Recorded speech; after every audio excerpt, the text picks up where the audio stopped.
Welcome viewers, my colleagues, my fellow students, our lecturer. You're welcome to my YouTube channel once again. My name is Lydia. I urge you to be attentive.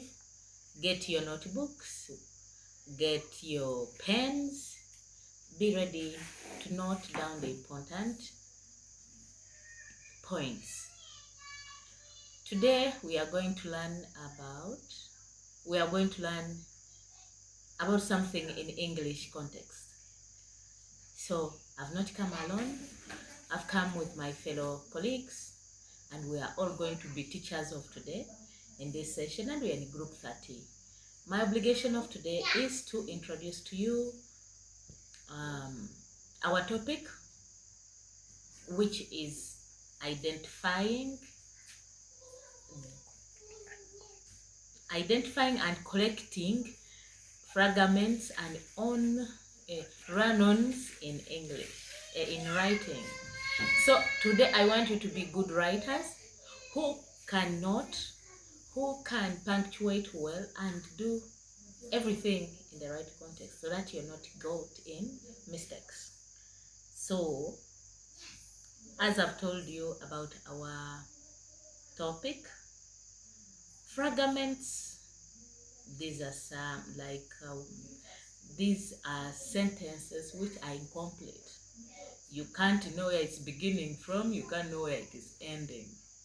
Then the run-ons, statements which are like maybe parallel. You can't connect them to make a good one sentence. That's what I can speak. Since I'm the person introducing the topic, you'll get more details from my other colleagues. Thank you. Hello everyone, my name is Abdulatif, Group 30. I will briefly talk about sentences, fragment and run-on sentences. The main objective of the listening is to help students understand how to identify sentences, fragment and run-on sentences and correct them in their writing. This is important because correct sentences make communication clear and effective. And sentences fragment is in incomplete sentences. It may you missing a subject or a verb.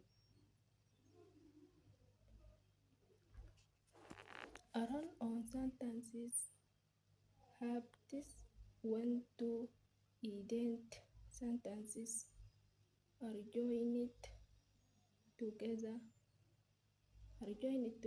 incorrectly.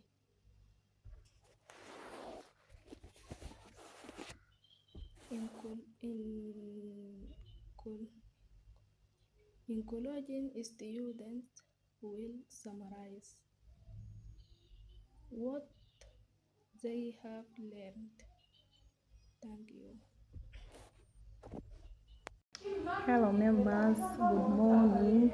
My name is of Chaku Karen, member of group 30, of which we have a topic which is identify and correct fragments and run-ons in writing.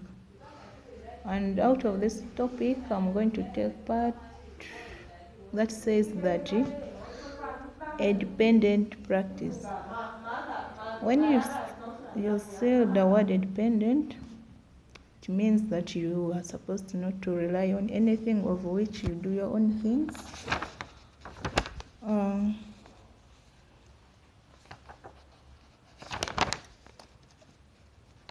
Personally, I would like to say that it is a part of learning whereby students work on their own to apply what they have They have been taught without help from the teacher or lecturer or any other classmate. It involves learners complete tasks individually. Work is based on the recent lessons. The teachers observe on checks later, but doesn't guide step by step, and it helps to build confidence, courage, and responsibility. Examples: like when they tell you to solve problems in mathematics, you will first try to do it, of which you don't need any help from any classmate or any other person. So that's being independent. Writing a short essay or a paragraph. You generate a paragraph out of your brain. You don't need any guidance from anyone. Share comprehensive questions after a reading. So like you have a novel you read, after that you generate your own questions. That's being independent. So generally, it's of its importance, one of which it reinforces learning. It will encourage you to do your own things, of which you don't need to be guided, you don't lack anything. You will always feel like at any time you feel like to study on your own. And it also shows whether you really understand in the class after lecturer or teacher after you being taught by a lecturer or any of your classmates. And it also builds self-discipline and problem-solving skills. So what you do during independent practice? Mostly students, they edit messages to eliminate fragments and run-ons. They set clear behavioral expectations, monitoring progress and offer individualized support to themselves. So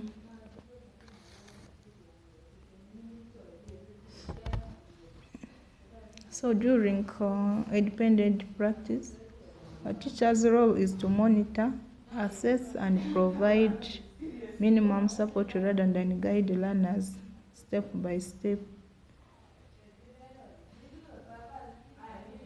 That's all that I would like to say about independent practice.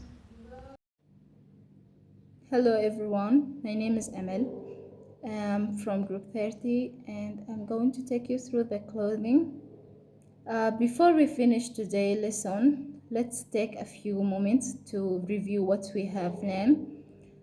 First, let's summarizing the sentences, strategies for identifying and correcting sentences fragments, and run-on sentences.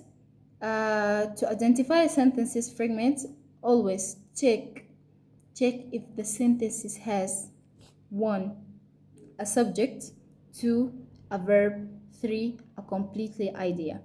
If one of those 3 parts is missing, the sentences is a fragment.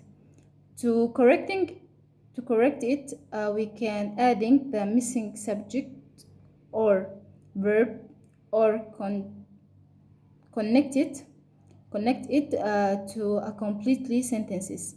To identify a run-on sentences, look for 2 completely ideas that are joined without a proper punctuation. To correcting run-on sentences, we can 1.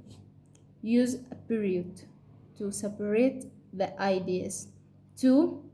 using comma with a conjunction, or This is the third one.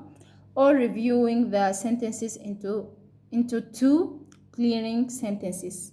Now, I would like to hear from you what your take home point from today's lesson, and what strategies will you remember when you are writing your sentences.